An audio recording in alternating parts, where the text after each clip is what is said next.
आप सभी को जय हिंद, नमस्कार, राम राम। मेरा नाम है सौरभ सिंह चौहान और मैं अपने इस यूट्यूब चैनल एकेडमिक्स में आपका स्वागत करता हूं।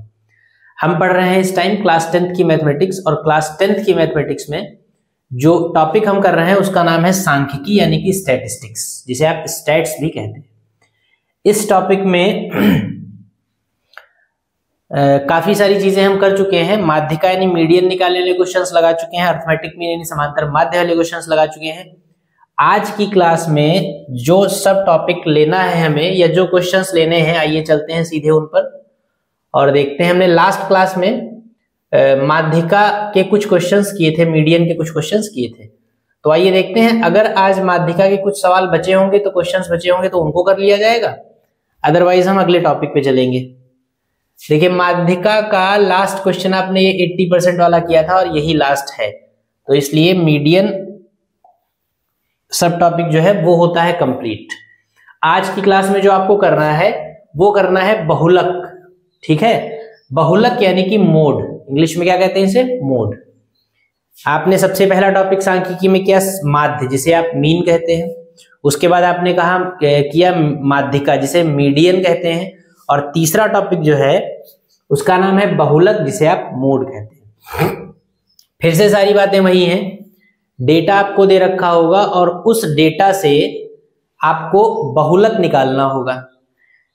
जैसा अभी तक के सवालों में चलता चला आ रहा है, बिल्कुल वही सेम पैटर्न यहां पर भी है कि जो आंकड़े होंगे, जो डेटा होगा, वो दो तरीके का आपके पास हो सकता है।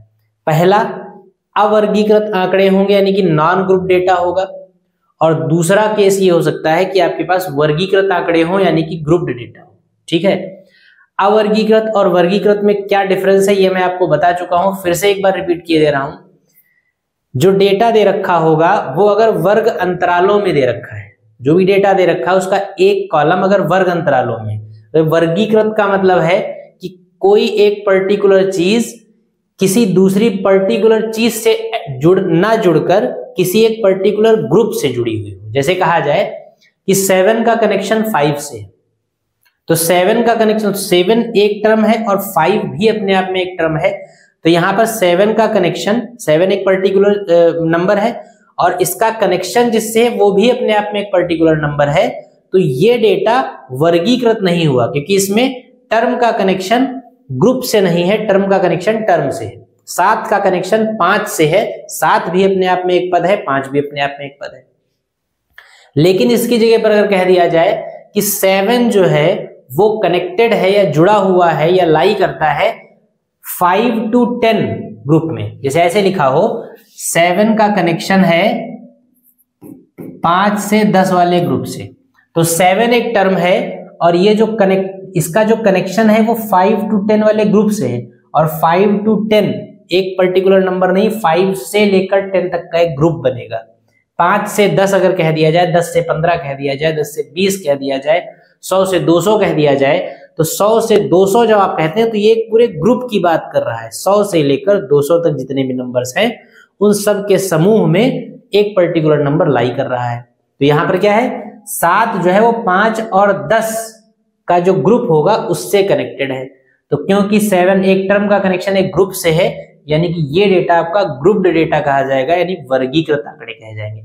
अगर कोई नंबर किसी नंबर से कनेक्ट है तो ये अवर्गीकृत है डेटा, वर्गीकरण इसका नहीं हुआ है, ये नॉन ग्रुप्ड है क्योंकि यहाँ पे टर्म का कनेक्शन टर्म से है, टर्म का कनेक्शन किसी ग्रुप से नहीं है।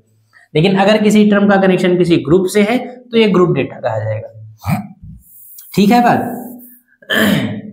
तो बात वही है, दो तरीके का डेटा आपको दे रखा होगा। अगर अवर्गीकृत है तो जैसा कि पिछले टॉपिक्स में आपने किया है कि अवर्गीकृत आंकड़ों से जो भी चीज आपको निकालनी है वो निकालना आसान होता है, लगभग ओरली उसको आप सॉल्व कर सकते हैं। लेकिन अगर वर्गीकृत है तो आपको पूरा प्रोसीजर फॉलो करना पड़ता है, फॉर्मूला लगाना पड़ता है, सारी चीजें करनी पड़ती है। तो बहुलक में भी हम देख लें कि माध्य जिस तरीके से हम निकालते थे अवर्गीकृत आंकड़ों से, उसी तरीके से अगर बहुलक हमको अवर्गीकृत आंकड़ों का निकालना हो तो कैसे निकालेंगे।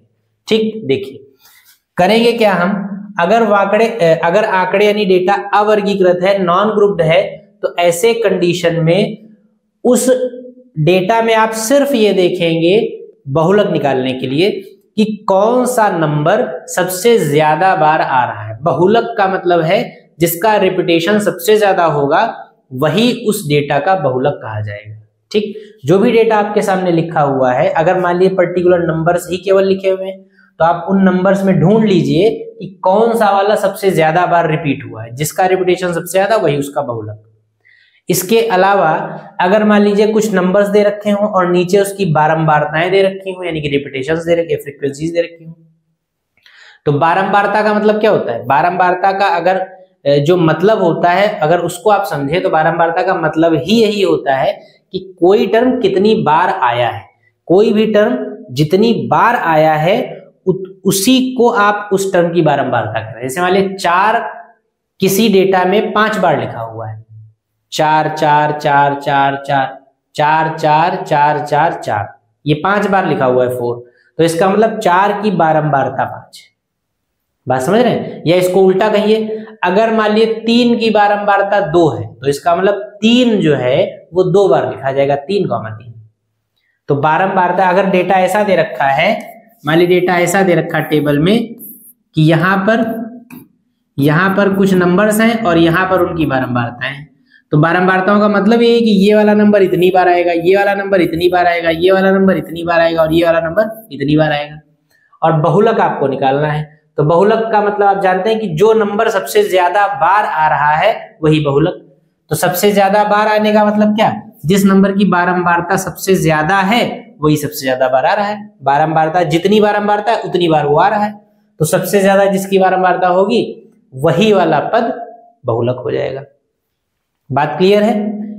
यानी अगर अवर्गीकृत आंकड़े हैं तो क्वेश्चन को देख कर केवल आप बता देंगे कि इसका बहुलक क्या है, लेकिन अगर उसकी जगह पर वर्गीकृत आंकड़े हैं, वर्गीकृत का मतलब टर्म्स नहीं दे रखे हैं, दिया है 5 से 10, 10 से 15, 15 से 20 और 20 से 25, और इनके नीचे इनकी बारंबारताएं कुछ दे रखी हैं 2, 5, 7, 3, इस तरीके से, और आपसे कहा गया कि इसमें बहुलक आप बताइए। तो बहुलक इसमें कैसे बताएंगे भाई? 2 जो है वो बारंबारता है, बारंबारता का मतलब 5 से 10 के बीच के जो नंबर हैं वो 2 बार आएंगे, 10 से 15 के बीच के नंबर जो हैं वो 5 बार आएंगे।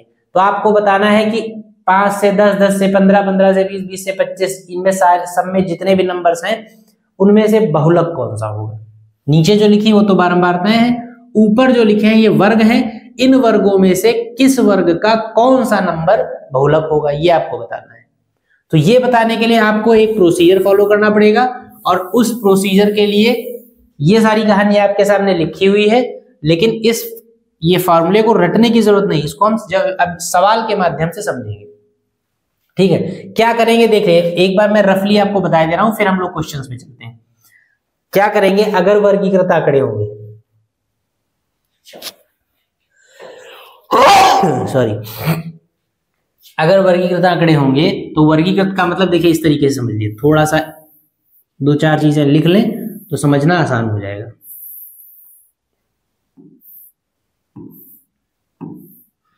सपोज ऐसे लिखा हुआ है 5 से 10, 10 से 15, 15 से 20, 20 से 25। केवल समझिएगा, अभी लिखिएगा नहीं, क्योंकि ये कोई क्वेश्चन मैं नहीं बता रहा हूं, ये एक ऐसे एग्जाम्पल बनाकर इसके माध्यम से आपको फॉर्मूला समझाना है बस, कि किस तरीके से इसमें F1, F2, FL ये सब चीजें क्या है। वर्गीकृत आंकड़ों का मतलब है वर्ग दे रखे होंगे आपको यहाँ पर, ठीक है, ग्रुप्स दे रखे होंगे 5 to 10, 10 to 15, 15 to 20, या 10 से 20, 20 से 30, 30 से 40, या 100 से 200, कुछ भी दे रखे होंगे, वर्ग होंगे कुल मिला के, और इन वर्गों की बारंबारताएं होंगी। ठीक है, तो बारंबारता मान लीजिए इसकी 2 है, इसकी मान लीजिए 4 है, इसकी 5 है, इसकी 3 लिख लीजिए, कुछ भी लिख लीजिए, ये बारंबारताएं हो गई। अब आपसे कहा गया इसका बहुलक आप निकालिए। तो जैसे आप माध्यिका में पहले माध्यक वर्ग निकालते थे n/2 करके, वैसे ही इसमें आप बहुलक में पहले बहुलक वर्ग निकालेंगे। लेकिन बहुलक वर्ग निकालने के लिए आपको कुछ कैलकुलेट नहीं करना है। बहुलक वर्ग निकालने के लिए आपको सिर्फ क्या करना है, नीचे बारंबारताएं देखनी है। अच्छा, बहुलक वर्ग का मतलब क्या, देखिए 2 बारंबारता है किसकी, 5 से 10 का जो वर्ग है, 5 से 10 का जो ग्रुप है, इस वाले ग्रुप में आने वाले जितने भी नंबर हैं उन नंबर्स की जो बारंबारता है वो 2 है, यानी वो नंबर 2 बार आएंगे। 10 से 15 के बीच में जो भी नंबर्स हैं वो कितनी बार आएंगे? 4 बार आएंगे। 15 से 20 के बीच में जो नंबर है वो कितनी बार आएंगे? 5 बार आएंगे। तो बारंबारताओं को देखकर आप ये तो बता सकते हैं कि बहुलक कौन से वाले वर्ग में होगा। जिस वर्ग के नंबर सबसे ज्यादा बार रिपीट हो रहे हैं उन्हीं में से कोई ना कोई बहुलक होगा।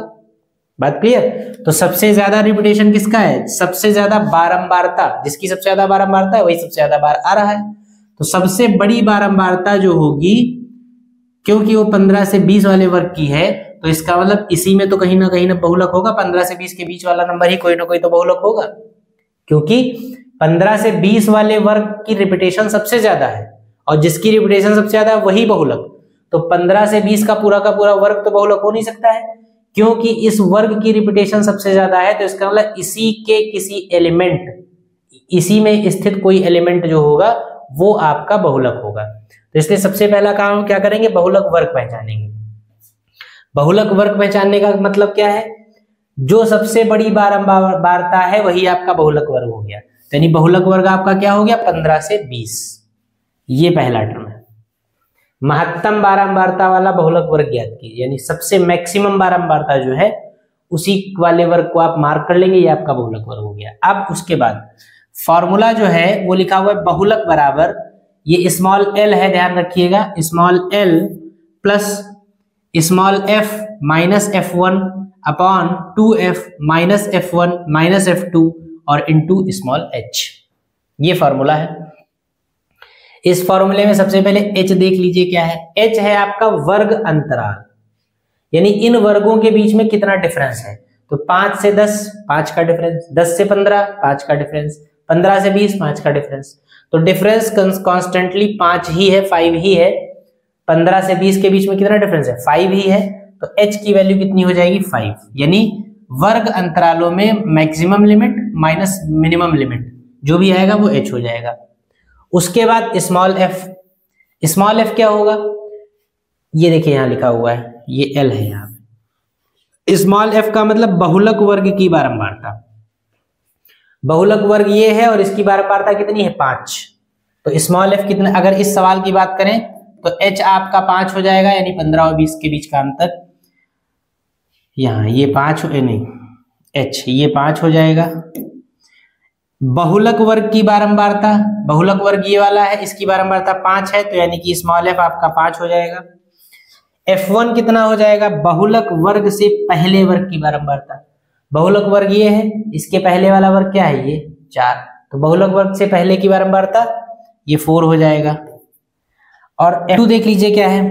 f2 क्या है? बहुलक वर्ग के बाद की बारंबारता। बहुलक वर्ग क्या है? 5, तो इसके बाद की बारंबारता क्या हो जाएगी? 3, तो यानी f2 की वैल्यू हो जाएगी 3। इस तरीके से आपके पास सारी वैल्यूज मिल जाती है। और अच्छा l क्या है? l है बहुलक वर्ग की निम्न सीमा। बहुलक वर्ग क्या है? 15 से 20 और इसकी निम्न सीमा क्या है? 15, तो यानी l की वैल्यू हो जाएगी 15। तो इस तरीके से अगर आपको वर्गीकृत यानी ग्रुप्ड डेटा दे रखा है, यानी वर्ग दे रखे हैं, उनकी बारंबारताएं दे रखी हैं, तो सबसे पहले आप बहुलक वर्ग की पहचान करेंगे। बहुलक वर्ग की पहचान करने के बाद l, f, f1, f2 और h इन सभी की वैल्यूज आपको मिल जाएंगी और ये सारी की सारी वैल्यूज आप इस फॉर्मूले में रख दीजिए। इस फॉर्मूले में रख के इसको आप कैलकुलेट कर दीजिए, जो भी मिलेगा वो आपका बहुलक हो जाएगा। ठीक है, तो इस तरीके से अवर्गीकृत और वर्गीकृत दोनों तरीके के सवालों को ही आप लगा पाएंगे। ठीक, तो आइए अब चलते हैं सवालों पर, देखते हैं सवाल क्वेश्चंस पे आप चलिए, तब आपको चीजें ज्यादा क्लियर होंगी। देखिए इसे पहला क्वेश्चन लिखा हुआ है, कहा गया निम्नलिखित आंकड़ों से बहुलक ज्ञात कीजिए। सबसे पहले तो आप ये पहचानिए कि ये जो आंकड़े दे रखे हैं ये कैसे हैं, मतलब ये वर्गीकृत हैं या अवर्गीकृत हैं। तो टेबल वगैरह कुछ है ही नहीं। अगर टेबल होती भी, जब टेबल होती तब हम पहचानते वर्गीकृत हैं या अवर्गीकृत हैं। टेबल नहीं है तब तो ये कंफर्म अवर्गीकृत ही है, अनग्रुप्ड यानी नॉन ग्रुप्ड ही है। ठीक है, तो आप इन सारे नंबर्स को देखिए और इन सारे नंबर्स में आप बहुलक क्योंकि आपको बताना है, तो बहुलक का मतलब क्या होता है? जो नंबर सबसे ज्यादा बार रिपीट हो रहा है वही आपका बहुलक है। तो यहां पर देख लीजिए सबसे ज्यादा रिपीटेशंस किसके हैं? 0 देख लीजिए, आपको 2 बार दिख रहा है।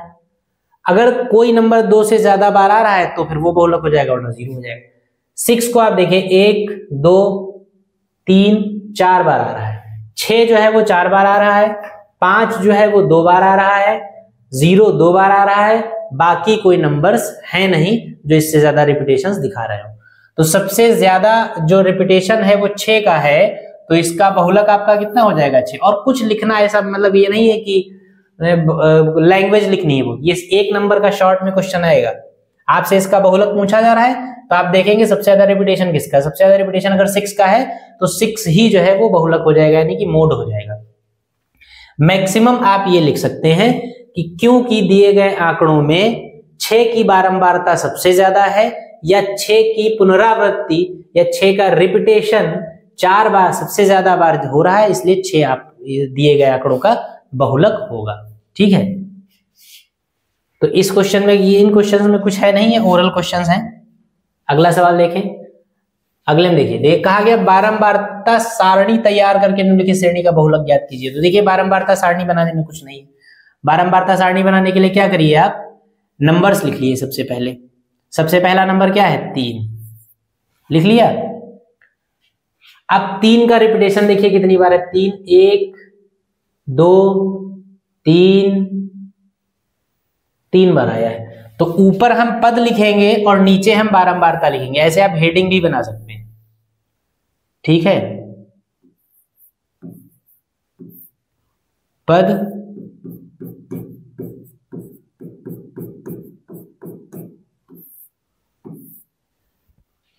और बारंबारता।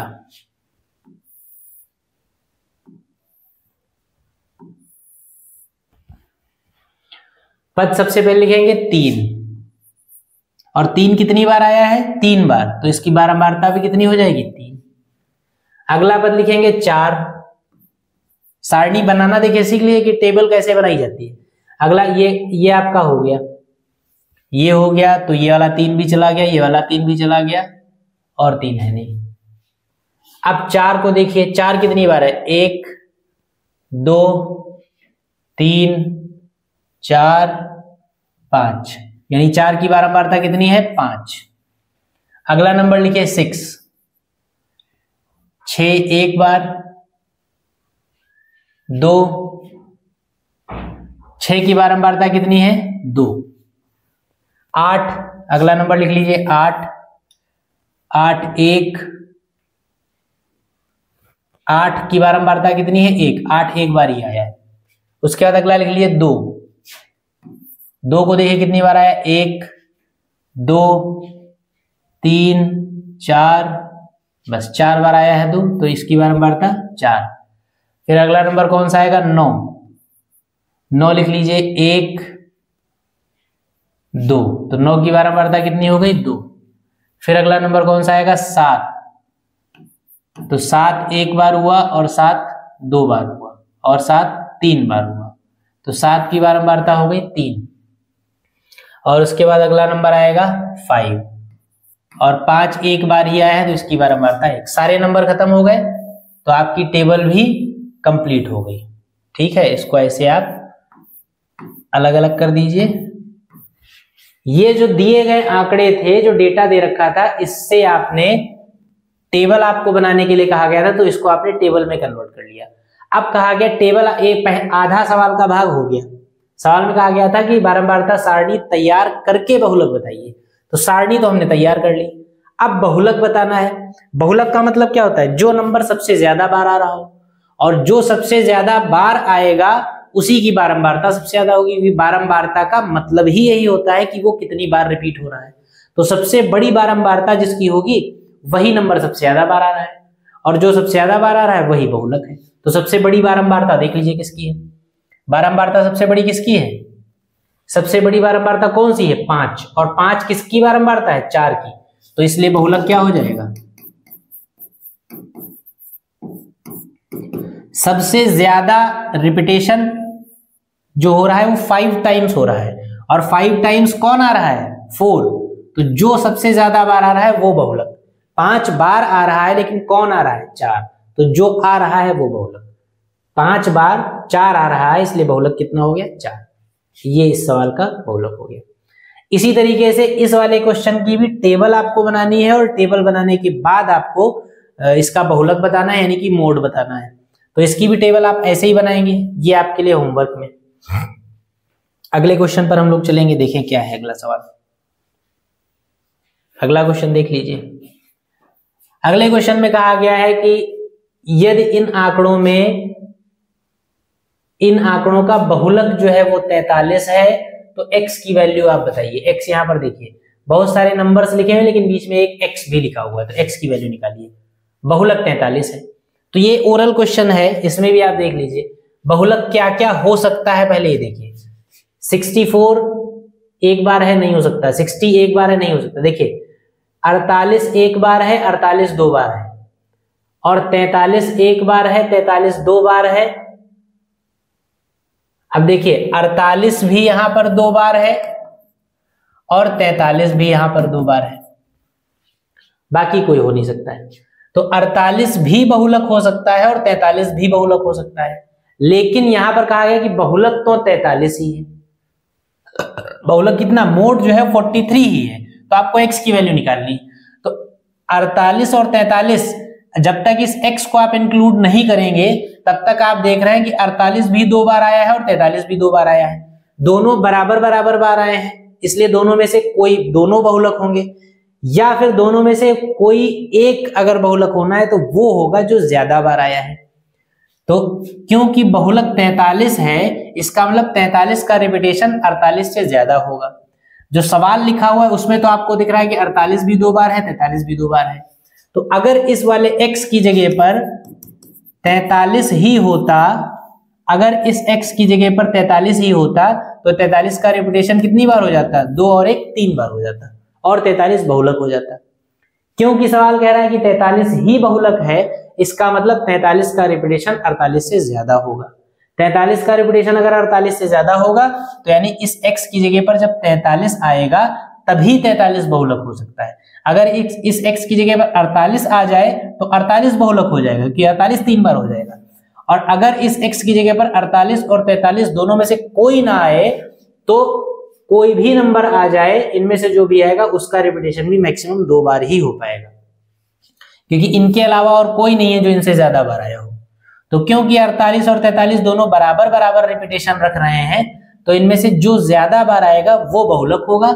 सवाल कह रहा है 43 बहुलक है, तो इसलिए 43 ज्यादा बार आएगा और 43 का रिपीटेशन 48 से ज्यादा होने के लिए x की जगह पर 43 का होना जरूरी है, इसलिए x की वैल्यू यहां पर कितनी हो जाएगी, 43।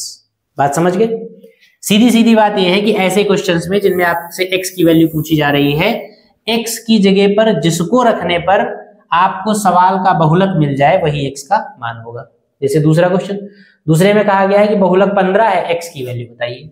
तो बहुलक देखिए 15 कितनी बार आया है, एक ही बार आया है। ये क्वेश्चन लेकिन आपका कुछ इसमें मिसप्रिंट है, क्योंकि कोई एक नंबर कम से कम एक बार और आएगा, क्योंकि 16 पहले से दो बार आ रहा है, 17 पहले से दो बार आ रहा है, तो 15 इसमें कहीं पर एक जगह और होना चाहिए। 16 दो बार आ रहा है, 17 दो बार आ रहा है, 15 भी इसमें दो बार दिख रहा होता, तब हम x की जगह पर एक और 15 रख के 15 को बहुलक बना देते, क्योंकि 15 बहुलक है इसलिए x की जगह पर 15 हो जाता है। लेकिन इस x की जगह पर 15 होने के लिए इस सवाल में एक 15 और होना चाहिए, तो ये सवाल थोड़ा सा मिसप्रिंट है, इसलिए इसको आप छोड़ दीजिए। क्वेश्चन आसान है तो इसको कोई वो नहीं है, आगे और भी आप बहुत सारे क्वेश्चन है जिनको लगाएंगे। क्वेश्चन आपके सामने लिखा हुआ है, आसान सा क्वेश्चन है, बिल्कुल ओरल। निम्नलिखित आंकड़ों का बहुलक ज्ञात कीजिए, यानी मोड आपको बताना है। x है ये, यानी ये पद हैं, इनमें से कोई ना कोई बहुलक होगा, और ये बारंबारताएं हैं। बारंबारताओं का मतलब ऊपर जो पद लिखे हुए हैं वो कितनी कितनी बार क्रमशः आए हैं। 10 3 बार आया है, 15 7 बार लिखा गया है, 20 16 बार लिखा गया है, 25 12 बार लिखा गया है, 30 9 बार लिखा गया है। इस तरीके से ये पूरी टेबल दे रखी है। आपसे कहा गया है कि आप इसका बहुलक बताइए। तो आप जानते हैं बहुलक वो पद होता है जो सबसे ज्यादा बार आया हो, जिसकी बारंबारता सबसे ज्यादा, वही सबसे ज्यादा बार आया है। तो सबसे बड़ी बारंबारता जिसकी है वही आपका बहुलक हो जाएगा। और सबसे बड़ी बारंबारता किसकी है, कितनी है, 16। किसकी है, 20 की। तो इसलिए बहुलक क्या हो जाएगा, बहुलक हो जाएगा 20। ठीक, तो ये सब ओरल क्वेश्चंस हैं, इनमें कोई खास बात है नहीं। अगला क्वेश्चन भी ओरल ही है क्योंकि अवर्गीकृत आंकड़े हैं ना, यहाँ पे कहीं वर्ग नहीं दिख रहे हैं।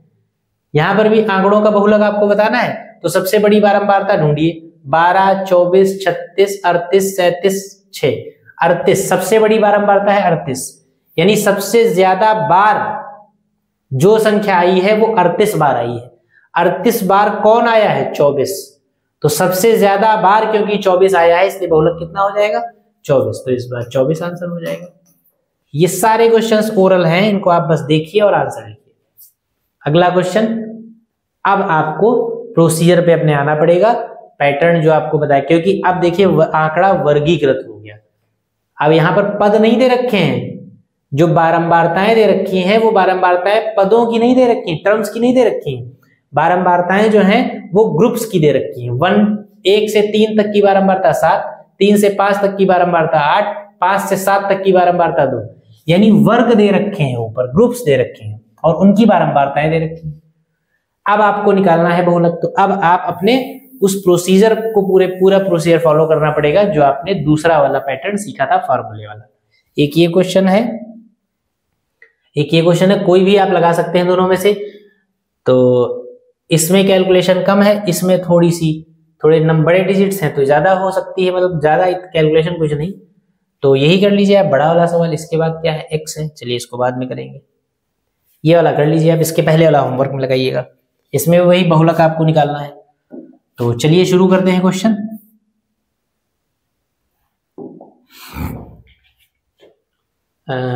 क्या करेंगे? सबसे पहले हम क्या करेंगे? बहुलक वर्ग पहचानेंगे।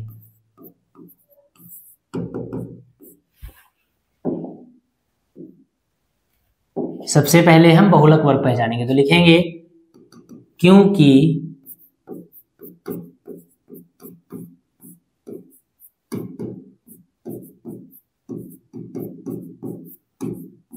सारणी में सबसे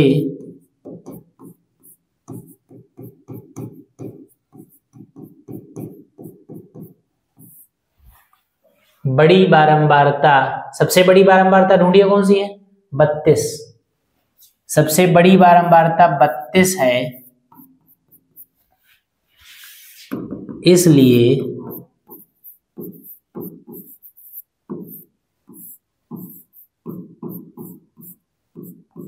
बहुलक वर्ग कौन सा होगा? 85 to 95। सबसे बड़ी बारंबारता जो होगी उस बारंबारता वाला वर्ग जो होगा वही आपका बहुलक वर्ग होगा, ये आप जानते हैं ये बात, ठीक है। सबसे बड़ी बारंबारता क्या है? सबसे बड़ी बारंबारता है 32, इसलिए बहुलक वर्ग जो होगा वो क्या हो जाएगा? 85 to 95। अब इसी के माध्यम से सारे आंकड़े आप निकालेंगे, तो लिखेंगे इसलिए सबसे पहले h बराबर, h क्या होता है? वर्ग अंतराल। वर्ग अंतराल कितना है? 85 और 95 के बीच में कितना डिफरेंस है? 10 का। 85 और 95 के बीच का जो डिफरेंस होगा वही वर्ग अंतराल होगा, वो कितना है? 10। तो h = 10 हो गया। फिर उसके बाद l क्या होगा? l क्या होगा? जो वर्ग है उस वर्ग की जो मिनिमम लिमिट है, जो निम्नतम सीमा है, यानी 85 और से 95 ये आपका वर्ग है, इसमें छोटा नंबर क्या है? 85। मिनिमम लिमिट क्या है? 85। तो ये जो मिनिमम लिमिट होगी वो आपका l हो जाएगा 85।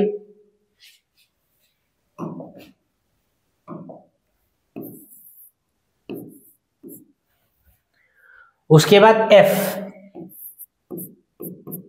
f क्या होगा? बहुलक वर्ग की बारंबारता।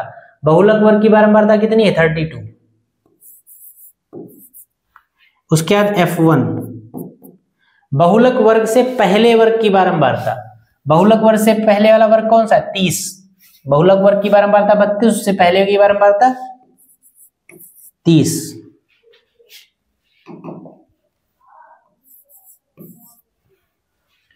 फिर उसके बाद f2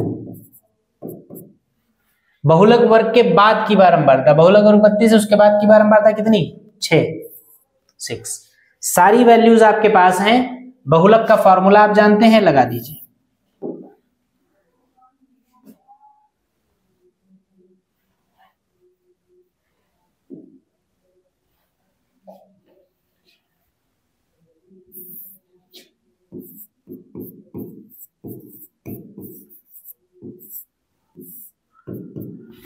बहुलक का फार्मूला होता है L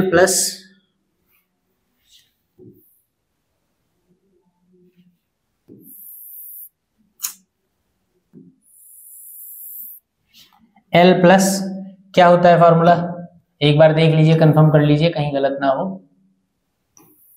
L plus F minus F1, ये होगा F minus F1 upon 2F minus F1 minus F2 bracket के अंदर और इनटू में H। ठीक, वैल्यू रख दीजिए सारी। L की वैल्यू है 85, F की वैल्यू है 32, F1 का मतलब है 30, 2F का मतलब है 2 इंटू 32 माइनस F1 का मतलब है 30 और F2 का मतलब है 6।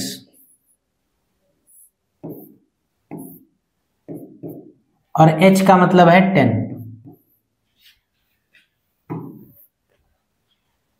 कितना हो जाएगा बहुलक, सॉल्व करेंगे आप इसको। 85 ऐसे ही रहा,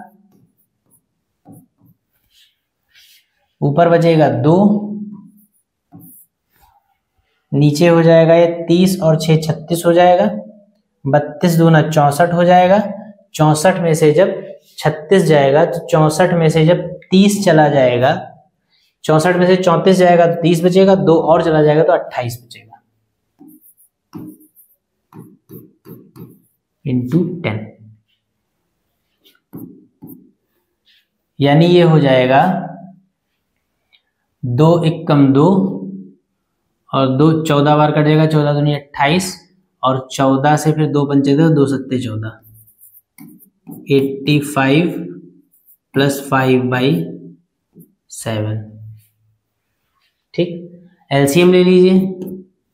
7 पचे 35, 7 अट्ठे 56, 7 अट्ठे 56, 56 और 3 59 प्लस 5/7, ये हो जाएगा 595, ये 600 हो जाएगा बटे 7। डिवाइड कर दीजिए इसको आप, कितना हो जाएगा 7 सत्ती 49, 7 अट्ठे 56, 7 9 63, 7 अट्ठे 56, 4 बचा, 7 बचे 35, फिर 4 बचा, फिर 7 बचे 35, फिर 4 बचेगा, 5 5 5 आता जाएगा तो इसको हम 5 6 लिख सकते हैं। 85.56 ये हो जाएगा आपका दिए गए सवाल का बहुलक। ठीक है, समझ में आया होगा, आसान सा सवाल है, आसान से सा पैटर्न है ये, तो इसको आप नोट कर लीजिए, इसको आप नोट कर लीजिए, फिर हम लोग लगाएंगे अपना अगला सवाल। ठीक है, चलिए अगले क्वेश्चन पे चलते हैं।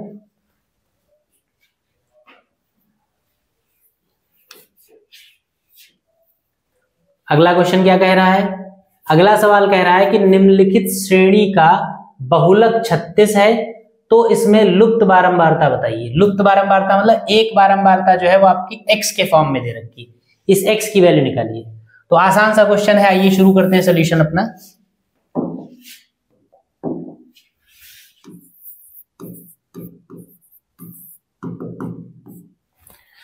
सबसे पहला काम क्या होता है, सबसे पहला काम होता है हम बहुलक वर्ग का पता लगाते हैं। और बहुलक वर्ग कैसे पता लगाया जाता है, जिसकी बारंबारता सबसे ज्यादा हो।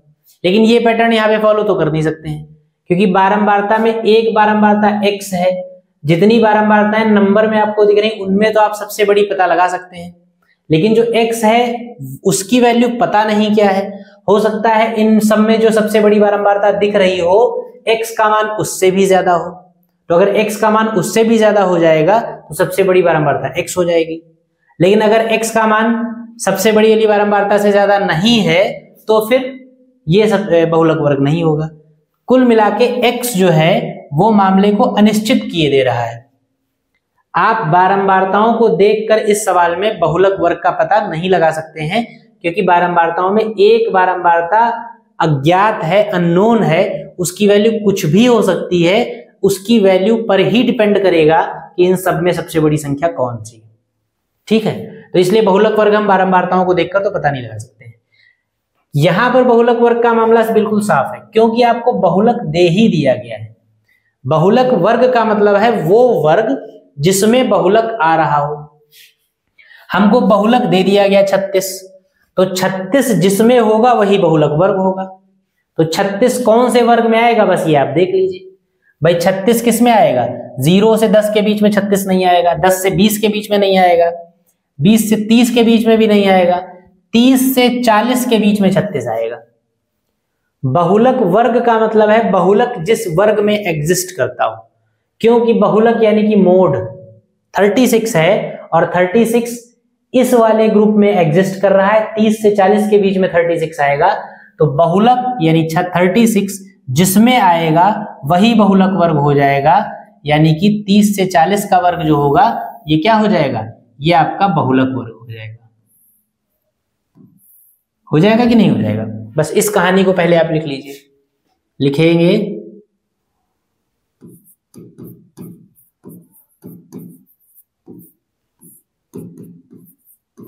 बहुलक कितना देखा, 36 लिखेंगे, क्योंकि 36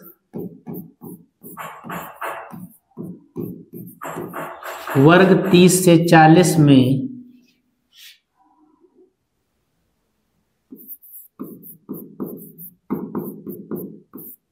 आएगा, इसलिए 30 से 40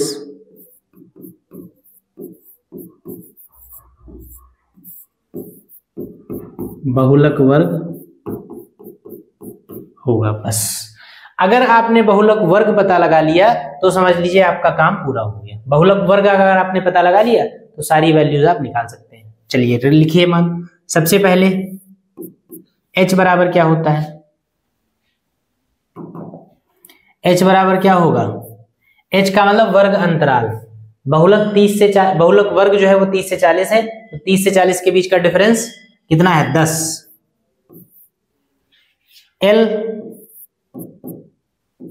L का मतलब कितना है, बहुलक वर्ग की निम्न सीमा 30।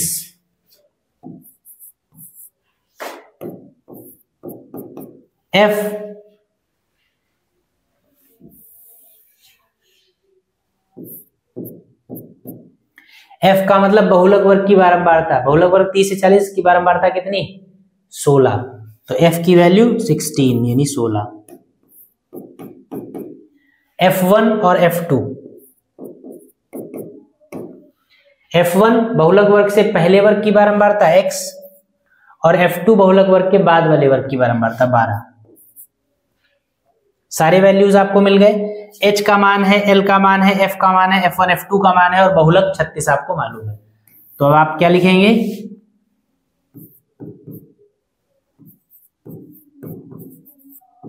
बहुलक बराबर क्या होता है फॉर्मूला, l प्लस क्या था, f minus f1 upon 2f minus f1 minus f2 into h। Value रख दीजिए। l का मतलब है 30, f का मतलब है 16, x का मतलब है f1 का मतलब है x, 2f का मतलब है 16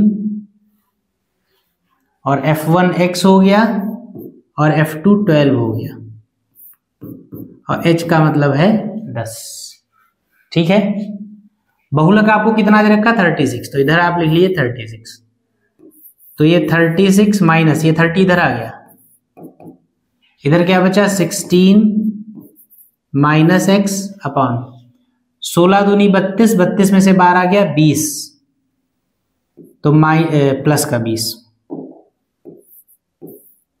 32 में से 12 गया 20 और माइनस का x और इंटू 10। ये कितना बचा आपका 6, 16 माइनस x बटे 20 माइनस x गुणे 10। इसको आप काट दीजिए, 2 तिहाई 6 और 2 पंचे 10। इसको इधर ले आइए, कितना हो जाएगा, 3 से मल्टीप्लाई होगा, 20 तिहाई 60 माइनस 3x।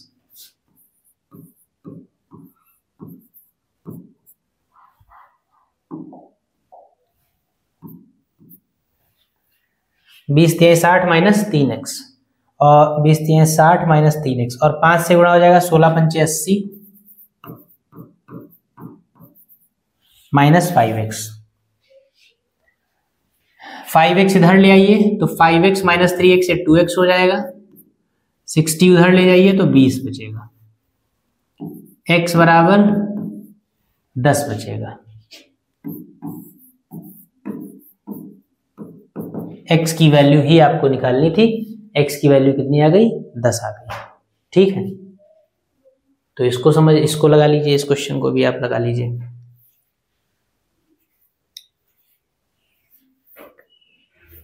इस सवाल को लगाइए, फिर हम लोग चलते हैं अपने अगले सवाल पे।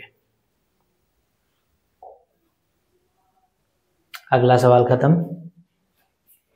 अगला क्वेश्चन नहीं है, अगला टॉपिक है। बहुलक पे जितने सवाल आपको बताए गए हैं उन क्वेश्चंस को आप लगाइए, और वैसे ही सवाल आपकी किताबों में मिलेंगे, उनको भी आप लगाइए। बस यही इतना था इसमें। ठीक, तो हमने क्या किया, सांख्यिकी में आपने समांतर माध्य निकालना सीखा, यानी कि माध्य जिसे आप सिंपली कहें माध्य।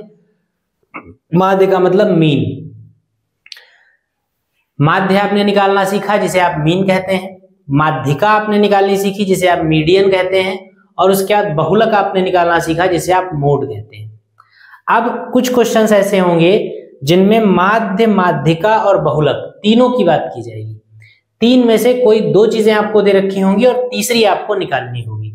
तो माध्य, माध्यिका और बहुलक, ये तीनों चीजें देकर अगर आपसे इन तीनों में संबंध अगर आपसे पूछा जाए, ठीक है, माध्य, माध्यिका और बहुलक यानी मीन, मीडियन और मोड, इन तीनों में अगर आपसे रिलेशन पूछा जाए तो ये रिलेशन होता है बहुलक इज इक्वल टू 3 इंटू माध्यिका माइनस 2 इंटू समांतर माध्य, यानी कि mode equal to 3 times of median minus 2 times of mean. ये आपका हो जाएगा बहुलक, माध्यिका और समांतर माध्य में संबंध। ठीक, इस बात को आप ध्यान रखिएगा। सवाल कैसे होंगे, सवालों में माध्यिका, समांतर माध्य और बहुलक, इन तीनों चीजों में से किन्हीं 2 की वैल्यूज आपको दे रखी होंगी, तीसरे की वैल्यू आपको निकालनी होगी।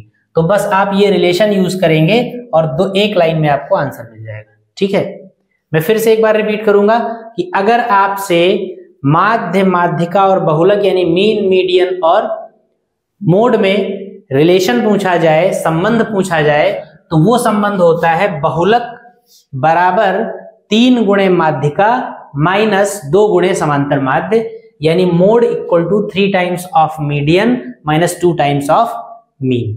ठीक है, इस रिलेशन को आप कैलकुलेटिव क्वेश्चंस को सॉल्व करने में आराम से कर सकते हैं। तो चलिए देखते हैं, एक आध क्वेश्चंस भी इस पे देख लेते हैं और उसके बाद इस टॉपिक को भी खत्म करते हैं कि इनमें ये सब ओरल क्वेश्चंस हैं। देखिए क्या सवाल कहा गया है। क्वेश्चन में कहा गया है एक वितरण में समांतर माध्य 25.68 है, माध्यिका 25.73 है, तब बहुलक आप बताइए। तो देखिए क्या आपने रिलेशन पढ़ा अभी पीछे, बहुलक बराबर माध्यिका का 3 गुना और माइनस समांतर माध्य का 2 गुना। तो चलिए कैलकुलेट करिए।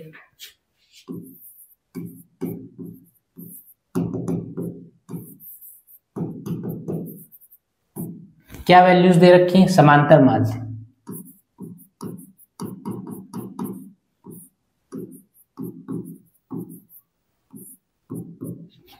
समांतर माध्य कितना है 25.68,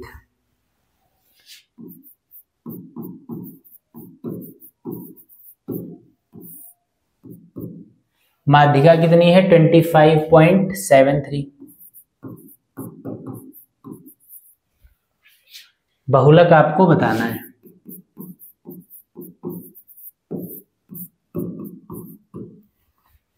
ठीक है, तो हम जानते हैं क्योंकि फॉर्मूला एक, क्या फॉर्मूला जानते हैं, क्योंकि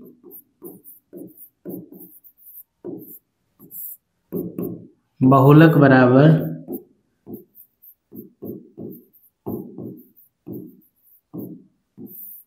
3 गुणे माध्यिका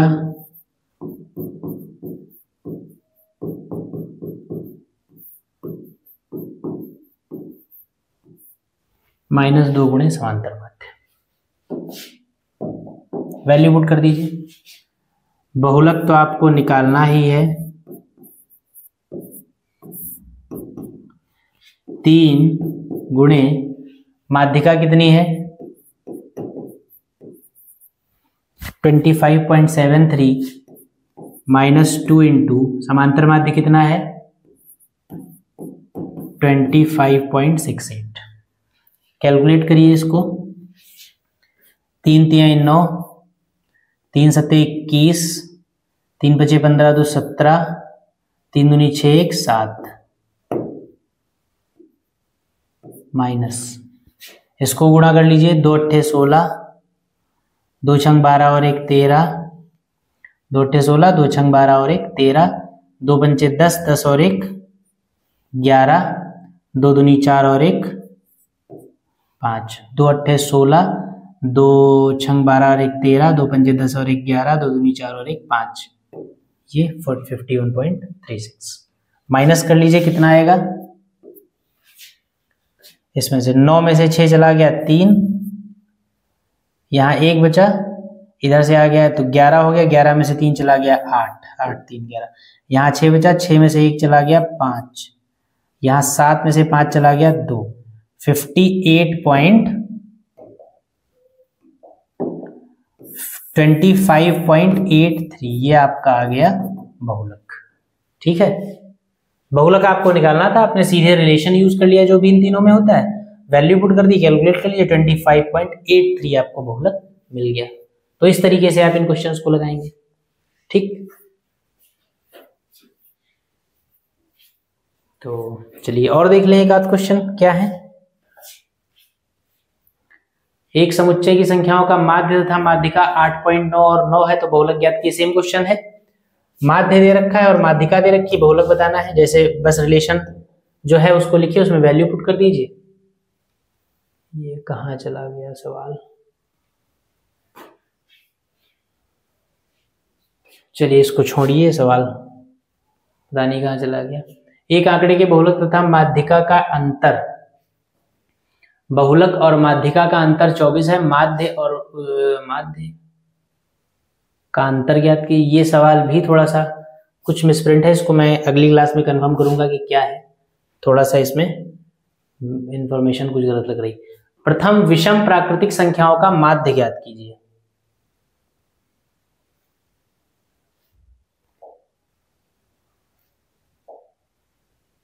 चलिए ठीक, ये 2 4 5 क्वेश्चंस बचे हैं, इन पर एक क्लास हम लोग और कर लेंगे क्योंकि आज की क्लास में सारी चीजें खत्म नहीं होंगी और एक आध क्वेश्चंस और हो सकते हैं, लेकिन अब उनको अगली क्लास में करेंगे कि जो जितने टॉपिक्स हमने अभी पढ़े हैं आज की क्लास में उन पे सवाल जो आपको मिले वो आप लगाते रहिएगा। कुछ क्वेश्चंस बचे हैं तो उन क्वेश्चंस को हम अगली क्लास में करेंगे और अगली क्लास में पॉसिबिलिटी है कि हम अगली क्लास सांख्यिकी की लास्ट क्लास होगी, अगली क्लास में हम लोग सांख्यिकी को कंप्लीट करेंगे। ठीक, उसके बाद फिर हम लोग अगले चैप्टर पे चलेंगे और अब शायद आपका इसका स्टैट्स के बाद, सांख्यिकी के बाद एक चैप्टर आपका बचा है प्रायिकता यानी प्रोबेबिलिटी, और उसके बाद ज्योमेट्री का थोड़ा सा सेक्शन बचा है, थोड़ा सा सेक्शन पढ़ाना है आपको, मतलब ट्रायंगल और सर्कल। तो टोटल 3 चैप्टर्स बचे हैं। 3 चैप्टर्स के बाद हाई स्कूल की आपकी मैथमेटिक्स आप कंप्लीटली हम लोग यहाँ पर पढ़ चुके होंगे। उसके बाद आप रिवीजन करिएगा और हम लोग अनसॉल्व पेपर भी फिर उससे इन क्लास ये इसको कंप्लीट करने के बाद करेंगे। तो फिलहाल हम लोग आज की क्लास को यहीं पर रोकेंगे। स्टैट्स में जो एक लास्ट क्लास होनी है वो अगली क्लास होगी, अगली क्लास में हम लोग इसको कंप्लीट करेंगे। जो भी क्वेश्चंस बचे हैं उन सारे सवालों को हम लोग अगली क्लास में सॉल्व करेंगे। ठीक है, तो आप लोग तब तक पढ़ते रहिए और मिलते हैं हम लोग अगली क्लास में। तब तक के लिए आप सभी को जय हिंद।